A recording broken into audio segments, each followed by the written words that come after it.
नमस्कार विद्यार्थियों, स्वागत है आपका अपने YouTube चैनल एग्जामिगो एकेडमी में। जैसा कि आपको इस चैनल पर क्लास 10th का जो है मैथ्स, साइंस और एसएसटी की क्लासेस सुचारू रूप से चल रही हैं, उसी कड़ी में मैं आगे जोड़ते हुए अब तक मैं इस चैनल पर 2 चैप्टर हम आपको पढ़ा चुके हैं क्लास 10th के। एक रासायनिक अभिक्रिया एवं समीकरण, दूसरा अम्ल क्षार एवं लवण। आज बारी है तीसरे अध्याय, तीसरे चैप्टर धातु एवं अधातु की, मेटल्स और नॉन मेटल्स। जो विद्यार्थी नए चैनल पर जुड़े हैं तो सब्सक्राइब करें। हम इस चैनल पर हिंदी इंग्लिश दोनों लैंग्वेज में आपको सामग्री उपलब्ध कराएंगे जो कि आपके एग्जाम के लिहाज से काफी महत्वपूर्ण होगी। आशा करते हैं आपने पिछली कक्षाओं का भी नोट्स आपने बनाए होंगे और इस क्लास के भी नोट्स आप जरूर बनाइएगा। तो बिना किसी देर को करते हुए मैं आज की वीडियो को शुरू करता हूं और धातु एवं अधातु पढ़ाते हैं आपको। So let's start. पहला आप जैसे ही पढ़ेंगे तो सबसे पहले मैं आपको पहले पेज पे ले चलूं, उससे पहले आपको समझना होगा धातु एवं अधातु। जब हम आवर्त सारणी देखते हैं, हमारी आवर्त सारणी में 118 तत्व हैं, जैसा कि आपको पता होगा।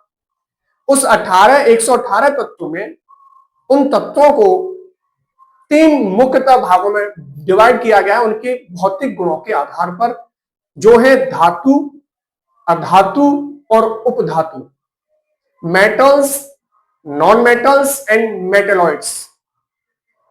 कितनी संख्या धातु की होती है, कितनी अधातु की होती है, वो हम बातें आगे आपको करेंगे। आप अंत तक जरूर बने रहें, क्योंकि देखिएगा एक क्षण से आप चाहें कि हमारा एग्जाम क्लियर हो जाए, एग्जाम में टॉपर बन जाए, एग्जाम में अच्छे नंबर आ जाए, तो उसके लिए थोड़ी मेहनत करनी होती है, थोड़ा सा सब्र रखना होता है, थोड़ा सा धैर्य रखना होता है और पूरी वीडियो को देखना होता है। बिना देर किए चलते हैं मेटल्स एंड नॉन मेटल्स के सफर पर।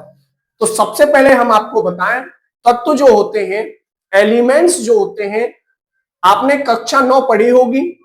कक्षा 9 वाले भी अगर वीडियो देख रहे हैं वो आप समझें, तत्व कहते हैं, आपने पढ़े होंगे शुद्ध पदार्थ एवं अशुद्ध पदार्थ। तो जो हमारा तत्व होता है, जो एक ही प्रकार के परमाणुओं से मिलकर के जो बनता है, उसे तत्व कहते हैं। और तत्व हमारा शुद्ध पदार्थ होता है। जैसे कैल्शियम है तो उसमें कैल्शियम के ही परमाणु होंगे, ऑक्सीजन है तो ऑक्सीजन के। तो ये हमारे तत्व होते हैं। उन तत्वों में अगर मैं बात करूं सबसे पहले, तो कुल कितने तत्व होते हैं? 118 हमारी आवर्त सारणी में। इसमें से कितने हमारे धातु हैं? तो आप नोट करेंगे 91 धातु होती है, यानी मेटल्स 91, और 20 के समथिंग होता है हमारा अधातु। क्या होता है? अधातु। तो इस बात से यह भी हमें पता चल रहा है कि धातु की संख्या अधिक है, अधातु की संख्या थोड़ी कम है। और सबसे कम संख्या अगर किसी की है तो वह है 7। किसकी? उपधातुओं की। अब मैं अगर इनको आपसे कहूं कि आप इनको जोड़ करके दिखाइए, ऐड कर लीजिए। अगर ये ऐड हमारा, अगर ये जोड़ हमारा 118 बैठ रहा है तो ये सही है। हम 7 और 1 कितना हो गया? 8 और 9 2 11। तो यानी ये ठीक बात समझ में आपके आ गई होगी, समझ में आपके आ गई होगी कि हमारे कुल 118 तत्वों में 91 जो होंगे तत्व वो धातु हैं, 20 तत्व अधातु हैं और 7 तत्व हमारे उपधातु हैं। अब हम बात करें धातु की, तो सबसे पहले हम धातु की प्रॉपर्टीज आपको बताते हैं, फिजिकल प्रॉपर्टीज, धातु के लक्षण। आप कैसे पहचानेंगे कौन सी कैसी धातु है? तो सबसे पहले पॉइंट आपने देखा होगा कि अपने शुद्ध रूप में धातु की सतह चमकदार होती है। सरफेस कैसा होना चाहिए? Shining surface. कैसा सरफेस होना चाहिए? Shining surface. धातु के इस गुणधर्म को धात्विक चमक कहते हैं। ऐसा तत्व जिसकी सतह चमकदार है, जो धात्विक चमक का गुण रखता है, वह धातु कहलाती है। हमने पिछली क्लास में एक क्वेश्चन पूछा था, जब हम साधारण नमक पढ़ा रहे थे। नमक भारतीय इतिहास से जुड़ा हुआ एक विषय है, नमक सत्याग्रह पढ़ाया था। हमने आपसे पूछा था और कुछ विद्यार्थियों ने अच्छी तरह जवाब भी दिया है कि महात्मा गांधी जी ने जो दांडी मार्च यात्रा शुरू करी थी, अहमदाबाद साबरमती आश्रम से गुजरात दांडी तक, तो कितने अनुयायियों के साथ शुरू की थी? तो उसका सही जवाब हमें लिख भेजा है मिस्टर लक्ष्मी नारायण जी ने और राहुल सेंगर जी ने। इसका सही जवाब था 78 78 अनुयायियों के साथ। अब हम बात करते हैं धातु की। तो धातुएं सामान्यतः कठोर होती हैं। कैसी होती है? कठोर। सामान्यतः कैसी होती है? कठोर। और हर एक धातु की कठोरता अलग अलग होती है। तीसरा पॉइंट हम पढ़ते हैं कि धातुओं को पीट पीट कर पतली चादर के रूप में बनाया जाता है और इस गुण को आघात वर्धता, आघात वर्धता कहा जाता है। मैं इंग्लिश में भी आपको बता दे रहा हूं। Metal can be beaten into then sheets, this property is called malleability. Malleability, आघात वर्धता। कभी कभी एग्जाम में 1 नंबर में पूछे जा सकते हैं कि आघात वर्धता क्या है। आघात वर्धता क्या है? तो आघात वर्धता धातु का एक लक्षण है, यानी यह बतलाता है कि जब हम किसी तत्व को पीट पीट के चादर के रूप में फैला सकते हैं, वो उसकी आघात वर्धना, मेलिएबिलिटी कहलाती है। तो ये किसके लक्षण चल रहे हैं? ये धातु के। पहला क्या? चमकदार होना। दूसरा क्या? कठोरता। तीसरा क्या? चादर के रूप में। चौथा है ऐसे धातु को पतले तार के रूप में भी खींचा जा सकता है। और यह इसकी जो गुण है, यह तन्यता कहलाता है। तन्यता। और आप जानते होंगे कि हमारी धातुओं में सबसे एक बहुचर्चित और सबसे महंगी धातु जो कही जाती है, अभी अभी जैसे आप देख रहे होंगे सोने के भाव बढ़ रहे हैं, तो जो गोल्ड है, सोना है, सबसे तन्य धातु कहा जाता है। कई किताबों में लिखा हुआ है कि इसके 1 ग्राम सोने से 1 ग्राम सोने से लगभग 2 किलोमीटर लंबा तार खींचा जा सकता है सोने की धातु से। तो सोने की तन्यता बहुत अधिक होती है। तो यह भी आप जान चुके होंगे कि पहली बात क्या? धातु का पहला लक्षण क्या? चमकदार सतह होना। दूसरा क्या? कठोरता। तीसरा क्या? आघात वर्धता। चौथा क्या? तन्यता। इंग्लिश में भी हम आपको बता देते हैं कि धातु को पतले तार के रूप में खींचने की क्षमता को तन्यता कहा जाता है। जैसे सोना, देखो हमने यहाँ पे ये मेंशन किया हुआ है, कि 1 ग्राम सोने में 2 किलोमीटर लंबा तार बनाया जा सकता है। जैसे कि इंग्लिश में बता देते हैं, the ability of metals to be drawn into thin wires is called ductility. This is called तन्यता, यानी तार के रूप में खींचना। अब हम बात करते हैं धातु की और क्या चीजें होती हैं। आपने कभी गौर किया होगा, आपने कभी रसोई में झांके होंगे तो आपने बहुत सी चीजें, बिजली के उपकरण देखे होंगे। जैसे कि मान लीजिए आप आपके घर में कोई खाना बनाता है तो प्रेशर कुकर जो होता है वो मेटल्स का होता है, लेकिन जहां पर हम प्रेशर कुकर को पकड़ते हैं, जिसे हैंडल कहा जाता है, वो किसी अन्य धातु का, वो धातु नहीं होती। यानी कि वो क्या होती है उसमें, यानी कि प्रेशर कुकर तो गर्म पड़ सकता है, लेकिन वो जो उस पर कवर चढ़ा हुआ है प्लास्टिक का, वो गर्म नहीं हो पाता है। तो धातु अगर वो होती, हमें उसे चढ़ाने की आवश्यकता क्यों पड़ी? वो इसीलिए पड़ी क्योंकि धातु जो है ऊष्मा की, यानी हीट की और इलेक्ट्रिसिटी की गुड कंडक्टर होती है। यानी विद्युत की सुचालक होना ये धातु का एक लक्षण माना जाता है। हम आपको समझाते हैं कि धातु ऊष्मा और विद्युत की सुचालक होती है। सुचालक का विपरीत होता है कुचालक। जैसे कि अच्छे का विलोम बुरा, दिन का रात, ऐसी सुचालक का कुचालक। गुड कंडक्टर या बैड कंडक्टर कहें आप, या उसे कंडक्टर ही नहीं कहें तो और अच्छी उसकी परिभाषा आप समझ पाएंगे। तो धातु जो है ऊष्मा की और विद्युत की सुचालक होती है और इनका गलनांक बहुत अधिक होता है। अब गलनांक से मतलब आप समझ रहे होंगे, गलनांक को बोलते हैं मेल्टिंग पॉइंट। और गलन क्या होता है, मेल्ट क्या होता है? आपने बहुत सी ऐसी परिभाषाएं होती हैं, बहुत से ऐसे शब्द होते हैं जो हमने डेली यूज करते हैं, लेकिन उनका वास्तविक अर्थ हमें नहीं पता होता है। जब हम किताब में देखते हैं तो हम कंफ्यूज आ जाते हैं।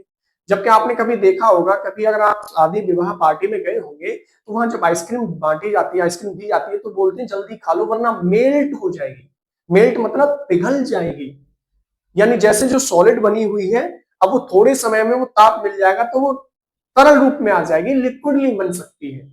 तो वो मेल्ट होना होता है, और जिस टेम्परेचर पर यह होता है उसे मेल्टिंग पॉइंट कहा जाता है, गलनांक। तो इनका क्या होता है, इनका गलनांक बहुत अधिक होता है। उदाहरण जैसे कि चांदी और तांबा। जी हाँ, आपको बता देते हैं, यह कई बार एग्जाम में पूछा गया है और आपको पूछ भी सकता है कि जैसे कि ऐसी कौन सी धातु है जिसको तार के रूप में अधिक खींचा जा सकता है, तो वो सोना है। अगर आपसे कोई ये पूछता है कि विद्युत की या ऊष्मा की सबसे अच्छी सुचालक कौन सी धातु है, गुड कंडक्टर सबसे कौन सी है, तो वो है चांदी। जी हाँ, सिल्वर, एजी। और दूसरा नंबर जब किसी का आता तो वो है तांबा, कॉपर। जो आजकल हमारे जितने भी बिजली के उपकरण होंगे और जिनमें तांबा लगा होगा वह हमारे उत्कृष्ट बिजली के उपकरण माने जाते हैं। अब हम बात करें धातुएं को अगले लक्षण की ओर चले तो धातुएं किसी कठोर सतह से टकराती हैं तो आवाज उत्पन्न करती हैं। जब आवाज उत्पन्न करती है तो इसे कहा जाता है सोनोरस, ध्वनिक। क्या कहा जाता है? ध्वनिक। इसे कहा जाता है sonorous. The metals that produce a sound on striking a hard surface are said to be sonorous. तो अभी तक आपने पढ़ा है धातु के भौतिक लक्षण, ये आप अपनी कॉपी पर जरूर नोट करें। अब हम बढ़ते हैं अगले पॉइंट्स की ओर। तो जब हमने बात करी धातु की तो अब हम बात करेंगे अधातु की, नॉन मेटल्स की। नॉन मेटल्स क्या होते हैं? तो लगभग लगभग अगर आपको धातु के लक्षण पता है, अगर आपको धातु की भौतिक गुण पता है आपको, तो आप इसका लगभग विपरीत कर दीजिए। जैसे कि आघात वर्धता, पीट पीट के चादर जैसा बनाया जा सकता है किसको? धातु को। लेकिन अधातु को हम ऐसा नहीं कर सकते, इनमें भंगुरता पाई जाती है। तो ये लगभग आपको पता होना चाहिए। तो अगर हम बात करें अधातु या तो ठोस या गैसें होती हैं, लेकिन ब्रोमीन जैसे कि अगर हम आपसे पूछें कि जो नॉर्मल जो धातु होती हैं वो हमारी ठोस अवस्था में होती हैं, लेकिन कुछ धातुएं अपवाद स्वरूप ऐसी हैं जो कमरे के ताप पर, रूम टेम्परेचर पर या हाथ पर रखने पर, हथेली पर रखने पर लिक्विडी अवस्था में पाई जाती है, द्रव अवस्था में।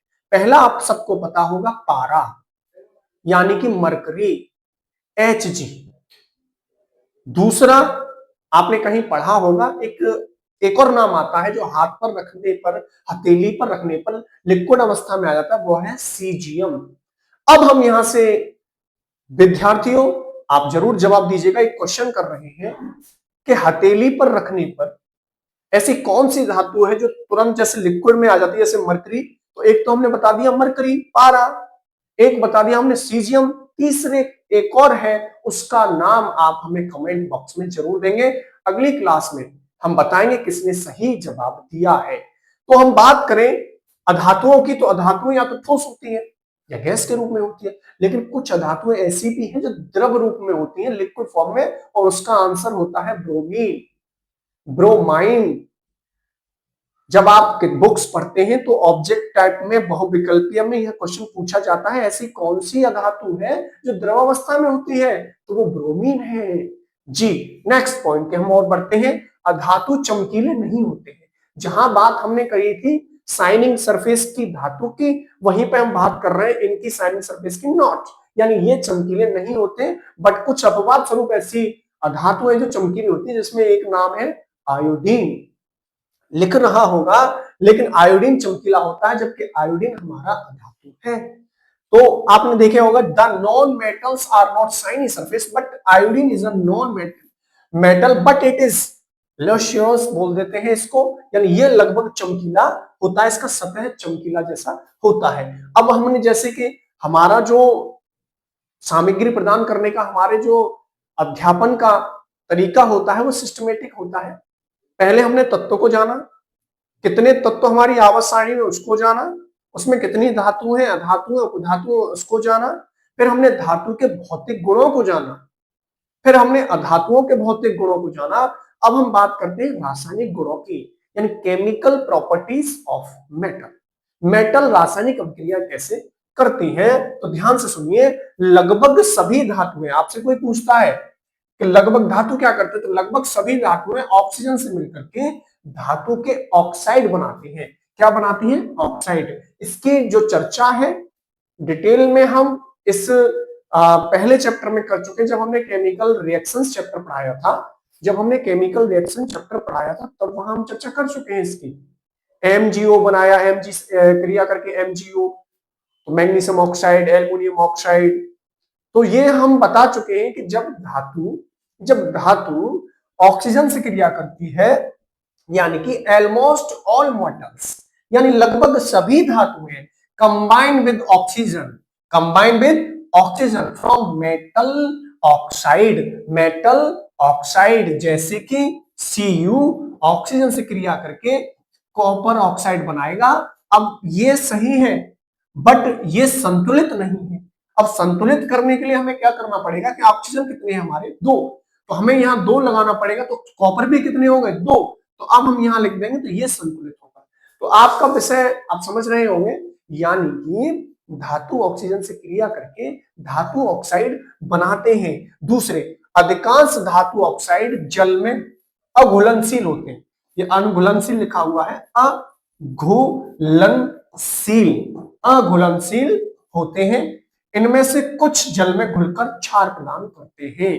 यानी कि अधिकांश सारे नहीं, अधिकांश धातु ऑक्साइड जल में अघुलनशील होते हैं, लेकिन जो घुलते हैं वो क्षार प्रदान करते हैं। समझाते हैं आपको, जैसा कि आपको स्क्रीन पर दिख रहा होगा Na2O सोडियम ऑक्साइड। अगर इसकी हम क्रिया मान लीजिए, अब मान लीजिए इससे ध्यान से सुनिए, पानी से करते हैं, किससे करते हैं, पानी से, NaO पानी से, तो ध्यान से समझिए आपको क्या प्राप्त होगा, NaOH, यानी कि आपको क्या प्राप्त होगा, क्षार। जो बात हम यहाँ पे कर चुके हैं, यानी most metal oxides are insoluble, यानी इनसॉल्युबल का मतलब होता है अघुलनशील, और सॉल्युबल घुलनशील, but some of these dissolve in water to from alkalis. देखिए ये भी बहुत अच्छा है, एल्केलाइंस, ये भी क्षार, भस्म, ये एक ही का चीज है, बेसिस, ये इन्हीं के नाम होते हैं। ये सिनोनिम्स है, जैसे पर्यायवाची शब्द होते हैं ना। अब बढ़ते हैं हम अगले पेज की ओर। वीडियो को हम अधिक लंबा नहीं करेंगे, चाहे हम इस चैप्टर को पार्ट 2 में करके आपको क्यों ना पढ़ाना पड़े। पार्ट 2 में जब पार्ट 1 है तो पार्ट 2 भी आपको पढ़ाएंगे और अच्छा पढ़ाएंगे। बट हमारा थोड़ा ये पढ़ाने का जो अभी तरीका चल रहा है, ये जो वीडियो शूट हो रही है लगभग नवंबर में हो रही है। अगर हम यही वीडियो इसी चैप्टर की अगर बना रहे होते लगभग मई में या अप्रैल में, तो हम थोड़ा डिटेल्ड आपसे डिस्कशन इस मामले में, इस विषय पर आपसे करते। लेकिन यह भी बहुत महत्वपूर्ण है क्योंकि यह क्लास फास्ट ट्रैक रिवीजन है। आपका फर्ज ये, आपका ये दायित्व है कि आप इस वीडियो को अधिक से अधिक शेयर करें। तो अब हम बात करें जल के साथ क्या करते हैं, तो जल के साथ अभिक्रिया करके धातुएं हाइड्रोजन गैस विस्थापित करती है। क्या करती हैं, हाइड्रोजन गैस विस्थापित करती हैं तथा धातु ऑक्साइड उत्पन्न करती हैं। लेकिन सभी धातुएं जल के साथ अभिक्रियाएं नहीं करती, सभी धातुएं नहीं करती, लेकिन जो करती है वो क्या करती है, यानी धातु जल से क्रिया करके क्या बनाया इसने, धातु ऑक्साइड, जो होगी उसका ऑक्साइड बनाएगा, जो धातु होगी, और प्लस क्या बन जाएगा साहब, प्लस बन जाएगा हाइड्रोजन गैस, प्लस निकल जाएगा हाइड्रोजन गैस। जैसे आपको समझाते हैं, जैसे ये मान लीजिए, जैसे सी है कैल्शियम। आगे आने वाले, अभी हम पेज में आगे आने वाले समय में अभी हम आपको बिल्कुल और अच्छी तरह समझाते हैं। जैसे कि सोडियम क्लोराइड में कितनी Cl होती है, 1, लेकिन वही कैल्शियम क्लोराइड में Cl कितनी होती है, 2। क्या कारण है इसका, क्या रीजन है इसका, वो भी चर्चा हम करेंगे। तो ये कैल्शियम है, कैल्शियम की अगर क्रिया में जल से कराता हूं तो ध्यान से सुनिए, ये CaOH का होल ट्वाइस बनाएगा और H2 गैस निकाल देगा। यहाँ पे 2 हमें लगाना होगा बैलेंस करने के लिए। ये क्या होता है, ये हम बात कर चुके हैं पिछली कक्षाओं में, आपको पता है इसे क्या बोल देते हैं, भुजा चूर्ण। जैसे कि आपको इंग्लिश में भी लिख रहा होगा, metals react with water and produce a metal oxide, this is a metal oxide, hydrogen gas, this is a hydrogen gas, but all metals do not react with, हाँ सभी धातुएं अभिक्रिया नहीं करती जल से। जब आपको सक्रियता श्रेणी पढ़ाई जाएगी तो जो आप देखेंगे सोना है, तांबा है, ये जो नीचे के क्रम होंगे, अभी क्या है नीचे का क्रम, क्या है ऊपर का क्रम, बताएंगे। अभी हम एक सक्रियता श्रेणी यानी रिएक्टिविटी सीरीज पढ़ाएंगे, तो उसमें एक टेबल देंगे हम आपको, तो वो जल से क्रिया नहीं करती है। नेक्स्ट बढ़ते हैं कि धातुएं अम्ल के साथ क्रिया करके लवण और हाइड्रोजन गैस प्रदान करते हैं, पानी के साथ भी और अम्ल के साथ भी। जैसे ये लिखा हुआ है, that metals react with acids to give a salt and hydrogen gas. यानी कि मेटल और डाइल्यूट एसिड मिलाया तो हमको साल्ट तो मिलेगा ही, हाइड्रोजन गैस भी मिलेगी। देखो समझ में आ चुका होगा। अब हम बात करते हैं द रिएक्टिविटी सीरीज की। द रिएक्टिविटी सीरीज की सक्रियता श्रेणी क्या है?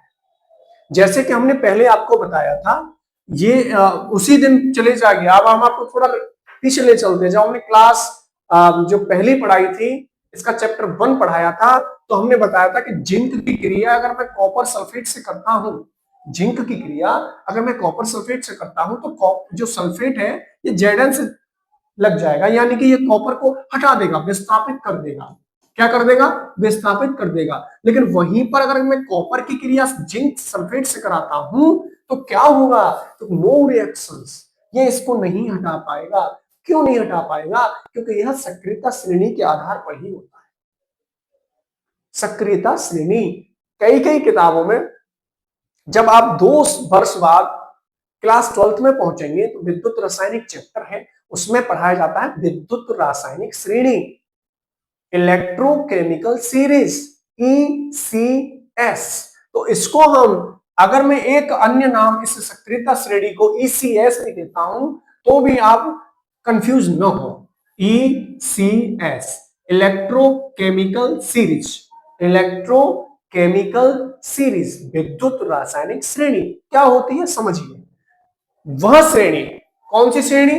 वह श्रेणी जो धातुओं की क्रियाशीलता, धातुओं की क्रियाशीलता को अवरोही क्रम में, अवरोही मतलब डिसेंडिंग ऑर्डर में, डिसेंडिंग क्या होता था? यानी पहले सबसे बड़ा, फिर उससे छोटा, फिर उससे छोटा, फिर उससे छोटा, फिर उससे छोटा, यानी सक्रियता जिसकी ज्यादा सबसे सक्रियता होगी उसे ऊपर रखा जाएगा, फिर उससे कम सक्रियता वाले को उसके नीचे, उससे कम सक्रियता वाले को उससे नीचे। तो सबसे ऊपर जो आता है एलिमेंट वह है पोटेशियम के, और दूसरे नंबर पे आता है सोडियम Na।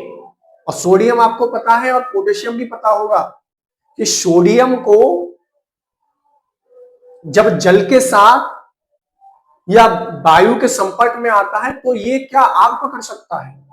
इसीलिए कई कई पूछा जाता है कि सोडियम को केरोसिन तेल यानी केरोसिन में डाल करके रखा जाता है ताकि वो जल्दी ही ऑक्सीकृत न हो, आग न पकड़ सके। वो किसके आधार पर? सक्रियता के आधार पर, वो अधिक सक्रिय तत्व है। तो अब हम बात करें कि वह श्रेणी जिसमें धातुओं की क्रियाशीलता को अवरोही क्रम में व्यवस्थित किया जाए जिसे सक्रियता श्रेणी कहते हैं। This reactivity series is a list of metals arrange in order of decreasing order. This is known as reactivity series, reactivity series. अब ये क्या है देखो, पहले हम पढ़ा देते हैं, इसे हम आगे पढ़ाएंगे। थोड़ा देखो समझ लो वो है क्या। वो यह है, आपको देखो ये के सबसे ऊपर हमने बोला, Na calcium, magnesium, aluminium, zinc, ferrous यानी कि iron, P V lead, hydrogen, copper, Hg, Ag, Au। Au जानते हैं आप क्या होता है? सोना। Ag silver. तो हमने बताया था कि जो सोना है और ये जो तत्व है यह पानी से क्रिया नहीं करते हैं क्योंकि कम क्रियाशील है। तो देखो आपको यहां लिख भी रखा है कि सबसे अधिक क्रियाशील ये, यानी ये एकदम घटते हुए रूप में, ऐसे जैसे हम मान लीजिए ऐसे घटते चले आए, यानी ये घटते हुए क्रम में है। सबसे अधिक क्रियाशील कुछ तत्वों की, घटती क्रियाशीलता इन तत्वों की, और सबसे कम क्रियाशीलता इन तत्वों की।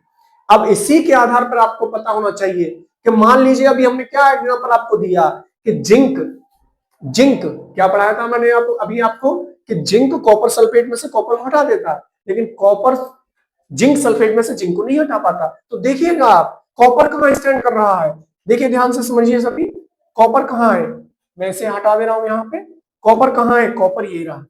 अब देखिएगा कि जिंक जो है, जिंक जो है कॉपर से ऊपर है या नीचे है? तो देखो जिंक जो है कॉपर से ऊपर है, तो ऊपर का मतलब क्या हुआ? अधिक क्रियाशीलता, और नीचे का मतलब क्या हुआ? कम क्रियाशीलता। तो किसकी क्रियाशीलता ज्यादा है? जिंक की। तो ये आप समझ चुके होंगे। फिलहाल हम जो पढ़ा रहे हैं वो लास्ट ये रह गया है, ध्यान से समझें कि धातुएं अधातुओं कैसे क्रिया करती हैं, धातुएं अधातुएं कैसे क्रिया करती हैं। तो आप जब क्लास 11th में जाएंगे तो बॉन्ड पढ़े होंगे आपने, बंध। मुख्यतः 3 प्रकार के होते हैं, आयनिक बंध, सहसंयोजी बंध और उपसहसंयोजी बंध। तो ये कैसे करते हैं समझिए आप ध्यान से, कि धातु से अधातु में इलेक्ट्रॉन के स्थानांतरण से बने यौगिकों को आयनिक कहा जाता है। एक नए पेज से हम आपको समझाते हैं। जैसे कि मान लीजिए ये लिख रहा है NaCl, इसे क्या कहेंगे, सोडियम क्लोराइड, और इसे क्या कहेंगे, कैल्शियम क्लोराइड। तो इसमें Cl एक क्यों है और इसमें Cl दो क्यों है? तो यह जो बात होगी यही इस चैप्टर में पढ़ाया जाता है, कि यही चैप्टर में पढ़ाया जाता है कि धातुएं अधातु क्रिया कैसे करती हैं। तो यहाँ पे जो ये जो सोडियम होगा बेटा, अगर मैं NaCl की बात करूं, किसकी बात करूं मैं, NaCl की बात करूं, तो थोड़ा सा समय में और लूंगा आपका। NaCl की बात करूं मैं, तो एक Na में देखो ये धातु हो गई, और ये जो Cl है ये धातु हो गई। धातु धातुओं की क्रिया आप पढ़ा रहे हैं। सोडियम का अगर मैं आपसे परमाणु क्रमांक पूछूं तो 11 होता है, क्लोरीन का पूछूं तो आपका 17 होता है। अगर मैं इसका इलेक्ट्रॉनिक विन्यास करूं तो ये 2, 8 और 1, और इसका करें तो 2, 8 और 7। अब विद्यार्थी ध्यान से समझे, ये 281 में कैसे टूटा, ये 287 में कैसे टूटा। तो जब हम क्लास ये आप पढ़ाएंगे कभी चैप्टर डिटेल में विस्तृत रूप से आगे आने वाले समय में, तब आपको समझाएंगे। KLMN या नील बोर्स का मॉडल आपने पढ़ा होगा, तब वहां पे ये बातें समझाई जाती है।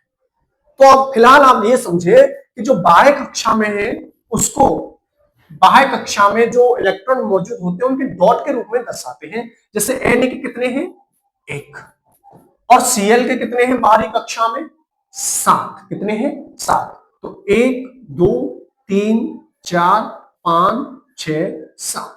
और कोई भी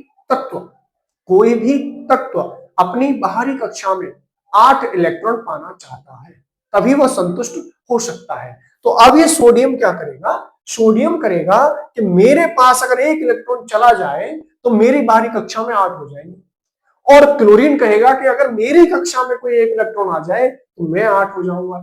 तो यही होता है कि यह इलेक्ट्रॉन 1 इसको दान कर देता है, और जब ये इलेक्ट्रॉन इसको दान कर देगा तो अब हमारा Na के पास कितना बचा, 2, 8, और Cl के पास कितना बचा, 2, 8 और 8, यानी स्थायी है, दोनों संतुष्ट है। तो अब जो बनेगा वो बनेगा NaCl। अब CaCl2 कैसे बनेगा, अब उसे समझाते हैं थोड़ा सा, बस आप समझे ध्यान से, थोड़ा सा बस 5 मिनट का और सवाल है।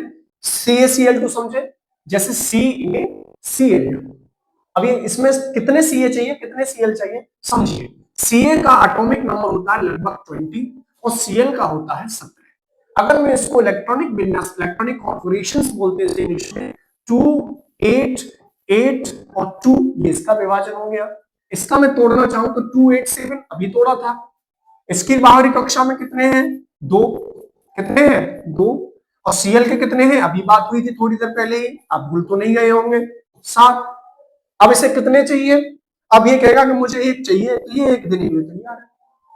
अब जब 1 इसने दे दिया तो अब इसके पास कितना बचा, फिर भी 1 बचा, जो अनपेयर्ड है, अयुग्मित है, पेयर करना चाहेगा। तो अब ये क्या आदेश करेगा कि भाई 1 Cl और मंगाई जाए, 1 Cl और मंगाई जाए। तो 1 Cl अगर हम और लाएंगे तो उसकी भी बाहरी कक्षा में कितने इलेक्ट्रॉन होंगे, 7। तो वो इस बच्चे कुचे को ले लेगा। अब दोनों संतुष्ट हैं। देखिए इसमें कितने हो गए, 2, 8 और 8, इसमें कितने हो गए, 2, 8 और 8। अब इसमें कितने बचे, 2, 8, 8। बाहरी कक्षा में 8, बाहरी कक्षा में 8, बाहरी कक्षा में 8, सब संतुष्ट। तो इस अभिक्रिया में हमें Ca कितना चार्ज मिला, 1, और Cl कितना मिला, CaCl2। इसीलिए रटना नहीं है, समझना है।